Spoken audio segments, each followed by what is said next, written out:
Assalamualaikum warahmatullahi wabarakatuh. Perkenalkan, nama saya Satrio Budiarjo dari Fakultas Hukum Universitas Muhammadiyah Malang, dan di samping kanan saya ada Bapak Hidayatus Sirot Pak, Iya. yang merupakan anggota DPRD Komisi C Kabupaten Bojonegoro. Di sini saya akan mewawancarai Bapak mengenai hukum tata negara, Pak. Tapi sebelumnya saya ingin berbicara sedikit mengenai konstitusi dan negara. Dalam hal ini kan konstitusi dan negara kan merupakan dua lembaga yang salah satu tidak bisa dipisahkan satu sama lain, Pak, ya. Iya. Artinya dalam hal ini konstitusi memiliki dasar hukum di suatu negara kita, Pak. Dan ini juga dengan konstitusi ini juga memiliki arti penting dalam kehidupan berbangsa dan bernegara, Pak, ya. Sehingga negara yang berlandaskan pada konstitusi disebut juga dengan negara konstitusional atau merupakan ciri dari negara demokrasi modern, Pak, ya. Dalam hal ini konstitusi di negara kita kan Undang-Undang Dasar 1945, Pak, ya, di mana Undang-Undang Dasar 1945 ini memiliki kedudukan tertinggi dalam suatu perundang-undangan di negara kita, Pak. Namun, Pak, setelah saya mencari informasi atau menggali informasi dari berbagai sumber, salah satunya di internet, Pak, setelah saya baca, menurut hukum, Pak, Undang-Undang Dasar 1945 itu kedudukannya masih berada di bawah dasar negara kita, yaitu Pancasila, Pak.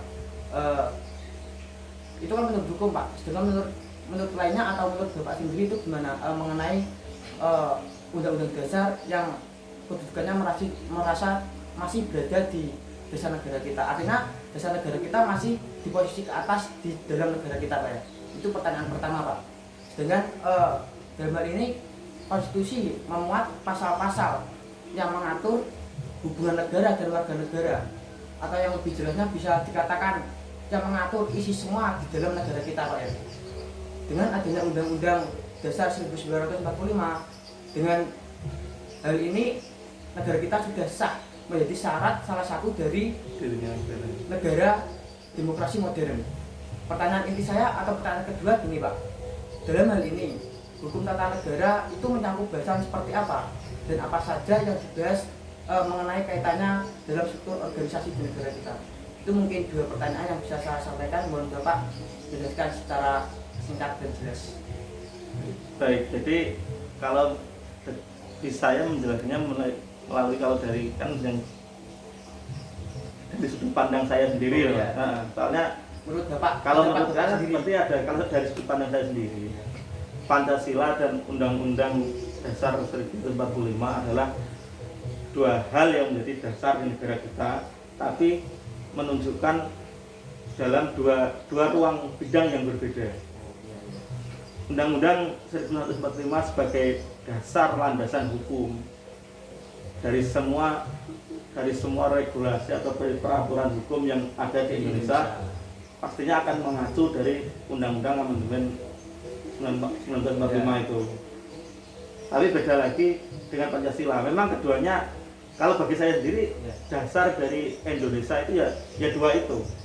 Karena dua, Pak, antara Pancasila dan Undang-Undang Dasar 1945 adalah dua dasar, tapi dalam ruang lingkup yang berbeda.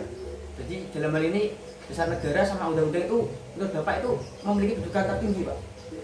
Dalam ini Undang-Undang Dasar di Indonesia, Undang-Undang 1945 adalah satu kedudukan tertinggi, tapi dari segi hukum dan peraturan negara.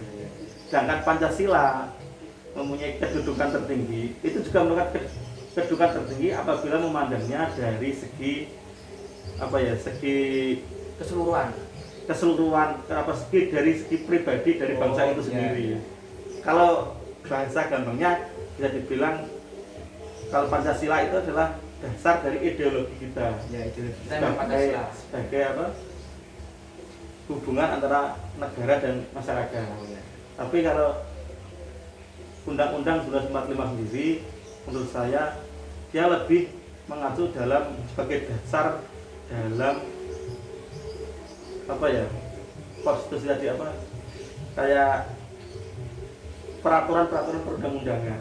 semua itu memuat peraturan dalam Nah, konstitusi atau undang-undang dasar itu sendiri Pak ya? iya, dia bersumber pasti pada Oh, Undang-Undang iya. 45. Jadi kalau dibilang mana yang lebih kan, mana yang Iya, lebih tertinggi. tertinggi. Kalau saya sih keduanya adalah tertinggi, Tertinggi, ya. karena yang satu sebagai ideologi apa sebagai dasar negara. dasar negara, yang satu lagi sebagai dasar hukum di negara Iya. kita. Kalau yang kedua itu apa sih? Apa ini dalam hal ini hukum tata negara ini mencakup bahasan seperti apa dan apa saja yang dibahas kaitannya mengenai struktur organisasi di negara kita itu sendiri? Oh, kalau hukum tata negara sendiri, kalau menurut saya lebih mengarah kepada tata cara pemerintahan kita itu sendiri. Oh, Dia lebih mengatur kepada, bukan apa ya, kayak lebih mengatur pada penataan pemerintahan kita, berjalannya pemerintahan kita, peraturan-peraturan yang dikeluarkan pemerintahan kita. Jadi hukum tata negara itu mengatur di dalam negara kita itu sendiri, Pak. Iya, tapi dia punya arti luas. Hukum tata negara sendiri mengatur juga hubungan pemerintah dan masyarakat, Iya. hubungan antara negara dan warga negara, hubungan antara negara dan mungkin negara yang lain. Oh, iya. Nah, apa itu namanya? Apa dari negara lupa. Kayak kerjasama bilateral. Kerjasama bilateral ya, juga sebagai hukum tata negara sendiri sebagai dasar-dasar pemerintah untuk melangkah dalam hal-hal seperti itu. Iya, iya. Itu kalau mungkin dari sudut pandang saya sendiri ya. Kalau Iya. dari Orang lain orang lain ya. berbeda.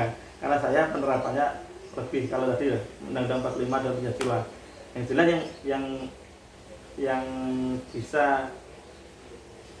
untuk kita perdalam itu tadi dalam arti antara Pancasila dan undang-undang itu. Iya. Kalau hukum tata negara sendiri, kalau kita diajak menggali lebih jauh, Iya. mungkin ya kita ada, saya sendiri kan waktu kuliah jurusannya saya Oh, fokus saya waktu itu di pidana dan administrasi negara. Tapi kalau sendiri, menurut saya kalau hukum tata negara sendiri itu lebih mengatur pada pengaturan kayak kelembagaan di negara, hubungan negara dan masyarakat, yang mengatur isi semua di negara kita mengatur semua itu. Ya. Nah.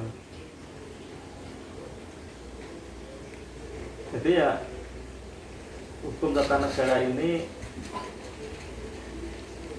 setiap apa ya, kayak yang mengatur dari tingkat atas sampai tingkat bawah, semua yang yang masuk dalam ruang lingkup pemerintahan negara. Itu mungkin saja Pak. Iya. Dua pertanyaan dari saya. Bila ada tutur kata yang kurang berkenan atau Bapak mau memberi saran atau motivasi untuk mahasiswa khususnya Fakultas Hukum Universitas Muhammadiyah Malang, Pak? Ya. Sebagai mahasiswa memang sudah waktunya mahasiswa sekarang itu harus memiliki pemikiran yang lebih kreatif, lebih kritis, paling tidak lebih bisa mengikuti perkembangan negara kita. Karena bagaimanapun juga mahasiswa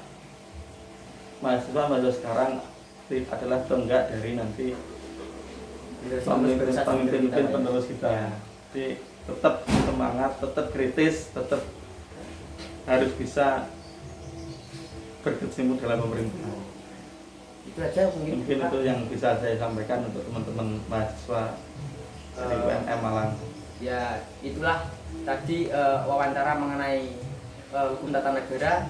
Dalam hal ini, bila ada tutur kata yang kurang berkenan dari saya maupun dari Bapak ini, saya pribadi mohon maaf sebesar-besarnya. Saya akhiri, bila itu berwalidayah. Wassalamualaikum warahmatullahi wabarakatuh.